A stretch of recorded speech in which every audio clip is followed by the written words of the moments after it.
Hello there, Gilly here, and today I've got another 1.17 farm for you.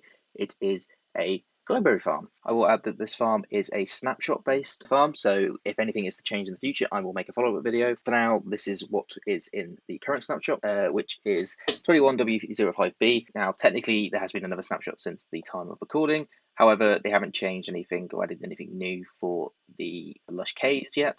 They have done a new cave generation, but here, this farm just uses mechanics that are introduced in the 21W05A snapshot. Before I show you the ins and outs of this farm, I'm going to quickly talk about the mechanics of glowberries as well as different types of designs of this sort of style. So what are glowberries? Well, glowberries are a new, food source and light source as well as plant. So we'll just say it's a new plant. It's a new plant that's going to be introduced in the 1.17 update.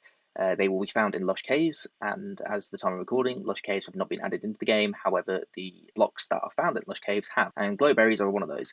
And they grow on these cave vines here. So you'll find these in the lush caves, and you'll find that there will be glowberries there, and they can also grow on these and you can turn them to a farm. Before we talk about a bit more about how to farm them, we will quickly talk about the different mechanics of them as well as the ins and outs of them. So, glowberries, this is what the glowberry item looks like, and as it's getting to dark, we can probably see that they could be used as a light source, as I've indicated here. Because they are a plant and a food source, they can also be used in composting. So, like with wheat seeds, as well as quite a lot of other items in Minecraft, they have a 30% chance of raising the compost level. So, too exciting in terms of bone meal. However, I'll add another comment on the potential of using this mechanic in the farm that I've produced. Its main thing is basically food item. It's like sweet berries. It's pretty much the same as sweet berries. Restores 2 hunger and 0.4 saturation. So, it's not the best food source in the world. However, early game, if you find a lush cave and you need food, it's obviously a good source to go for. Also, they look nice. Like, look at that. It's just very nice to look at. Light levels.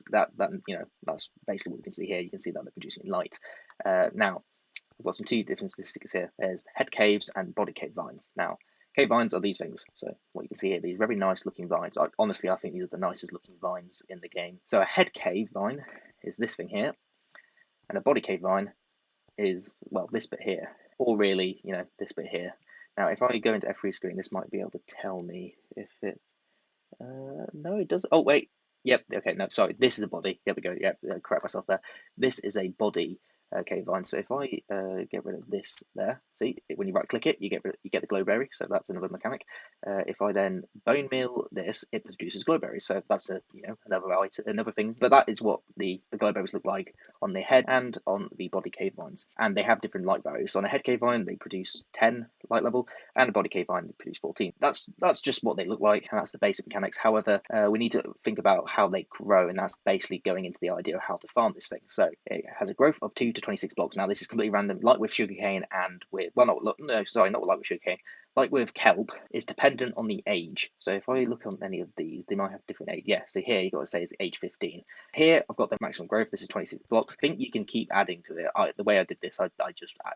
So what I mean is, if you were to get, if I was to break this, now if I click there, nothing happens. But if I click here, there we go.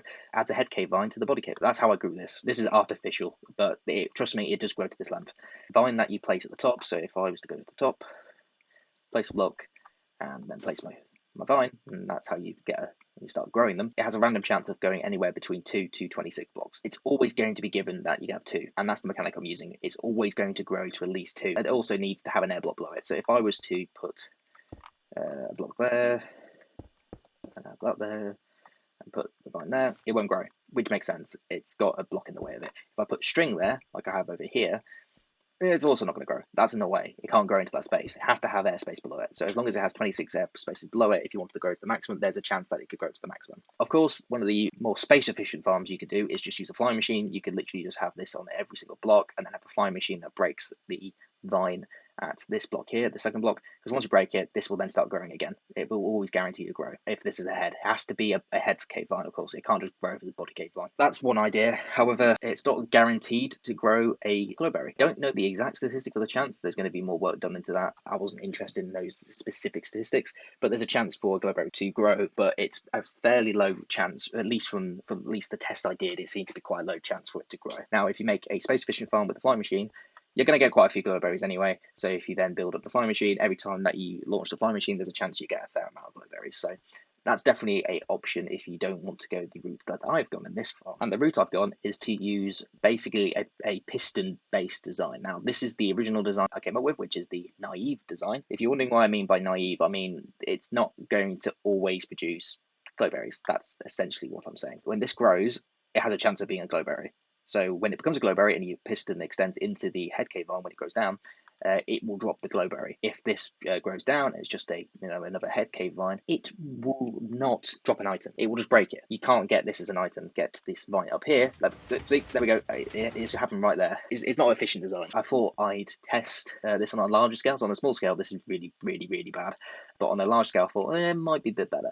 So that's why I came up with this thing. Here we've got basically this design is tileable, so that's the bare benefit of that design. Is I've then made a module here, so each module is basically 8 long, so in each bit there's essentially 16 because it's just mirrored on either side, and got a water stream here which is 8 blocks long, which is why this is an 8-block stream, and then it comes into this bit and the items go off there. Now when a glowberry grows even, you will get the items dropping into here, but most of the time it's just a head cave vine. It's not the most efficient design. I thought let's build up one of these modules and then just sort of like tile it out of it. So here I've got 1, 2, 3, 4, 5, 6, 7, 8, 16 of these. It's quite a lot. There's quite a lot of space here used, and it looks quite, looks like quite a beefy farm, redstone wise. And this looks like a standard sort of piston-based farm that you have for other plants such as sugarcane or kelp. But unlike those, it's not. Yeah, it's not. It's not. I wouldn't recommend it. There's quite a lot here, and you get so little out of it. And that's the rate. It's 158 glowberries per hour. That's just over 2 stacks. It's not. It's not great. I mean, if you wanted to build this up, early on, you wanted to collect at least a few glowberries. Don't. Yeah, I don't do it. So this is basically a proof of concept of this is not what you want to do. So it's not. It's a disproof of concept actually. It's not even a proof. It's a disproof of concept. So don't. I don't recommend doing this. So that's why it's a naive design. It's a good idea in the sense of like, oh, it's like sugarcane and kelp. You could just break it with a piston and you'll give you the item. Only when it grows a glowberry. It has to grow a glowberry. And based on the rates of my previous farm, 158 is really not good. It's definitely quite a low chance to grow a glowberry on it when it grows down. What is true is that you have a 100% chance to grow glowberries when you bone meal a vine. When you bone meal the cave vine, it will grow a glowberry. No matter what, it will always grow it. And then if you try and bone meal it again, nothing happens. So that basically means that we have a 1-to-1 bone meal to glowberry ratio. So every time you use a bone meal, you get a glowberry, which is, pretty useful. So I came up with this design here. And you can see here we've already got some glowberries being produced. And this is my dispenser-based design. So it's essentially similar to that, except with a few little extra things that need to be involved. So basically what happens is, oh, there we go, see, and boom, we've got a glowberry. So what happened there, it was very fast, as you can see. So you couldn't really even see the glowberry grow. That's the advantage to this, it's very, very fast. So basically what happens is, the observer notices that this becomes a body cave vine, and it extends, it just fires out this observer, which then powers this block, and then these repeaters will be activated, and 2 ticks later, you extend the piston. What also has to happen is you need to dispense bone meal onto the cave vine, which is this point here. So this bit here is the observer notices that this observer is then checked. The observer's gone here and gone, it's growing. This observer goes, I see that you've seen that it's grown, so I will power this block.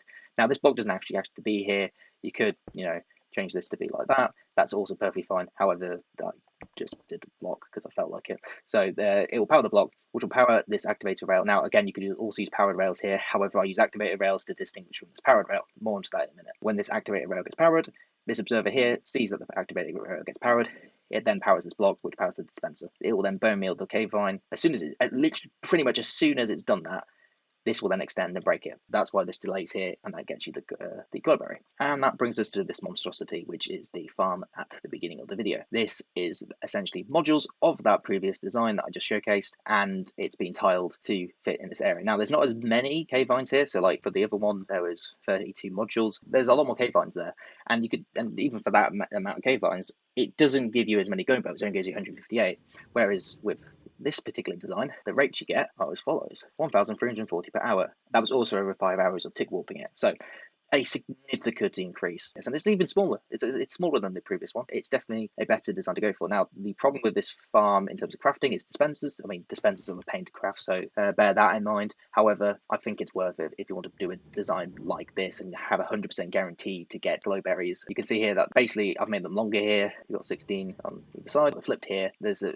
slight extra stuffers, including this rail here, and that's what the hopper minecarts going for. Basically, the hoppers are pointing into the dispensers and they're providing the bone meal. That's why we have the hopper minecarts there, because they are going to distribute the bone meal into the dispensers. Caveat with this particular farm is exactly why we have this bone meal distribution system here. Every single time that you produce one glowberry, you use up one bone meal. So you've got to then replenish that one bone meal. So whatever rate you have for the glowberry farm, that's also the amount of bone meal you need to provide every hour to the farm. So here it's 1,340 glowberries per hour. You need 1,340 bone meal per hour as well. I've just used a very simple distribution system here. So I've got two sides here. So this side is basically mirrored to that side. All the modules here will get their bone meal replenished by this hopper minecart, and likewise for this side by that hopper minecart. And here we basically have a shulker box unloading system of bone meal, which then equally distributes the items either way to the hopper minecarts. You put your shulker boxes here, and then they get split on these two hoppers here onto these two sides, and this is basically the same shulker box unloading system on the over side. This is a design by SamosTheSage. I will link his video in the description. It's a very nice and compact design and tileable. When you're done with the shulker boxes, they get pushed into this hopper here, which then goes into this barrel, and from here it looks like I've completely removed those shulker boxes. But the bone meal will, fill up these hoppers and the chest here. So here I've got it completely full. That's because all of these hoppers here and dispensers are going to be just about full with bone meal. You could, if you wanted to, just have a source of bone meal, but you got to make sure that it has the same rates as the farm does for glowberries. That thing I was saying about using the glowberries to make it self-sufficient, not going to be possible, because it's only a 30% chance for one glowberry to raise a composter level. Whereas you use one bone meal for every glowberry you produce, you're going to have a loss there. So you don't even have to do the maths on that. It's just going to be a loss immediately, so there's no point doing it. You have to have a different source. I have recently done a bone meal based moss block farm, so if you want to do an easy source of bone meal using the new 1.17 blocks, you can use a moss block farm and convert all those moss blocks, as well as the stuff that's also produced in it, such as the azaleas and the moss carpets, into bone meal, and you can then provide the farm with that. Now, my farm that I've done will not give you enough rates because it's only 775 bone meal per hour. But if you just did two of those modules, easily you will get the enough bone meal, or just about enough bone meal. So yeah, anyway, so the water streams are really simple here. It's just 8 blocks here that drop down, and come to the center. It's the same on the other side. It's just mirrored on either side. And then you have a water stream that comes down here to the center. And here I've just got 2 hoppers just to pick them up, and they go into these double chests here and fill up at the bottom. But at the moment we've got quite a few filled up, as it's been going for quite a few hours. There we go. With this rate here, you'll get plenty over a overnight session, for example. So that's it for this video. I think I've covered everything. If there's any questions about this design, as well as just questions on any of the mechanics that I've talked about, and I may have missed anything, or you would like me to go into more detail about, please let me know, and I will answer in the comment section. If you like this video, please give it a like, subscribe if you would like to see more, and I shall see you next time. Bye bye.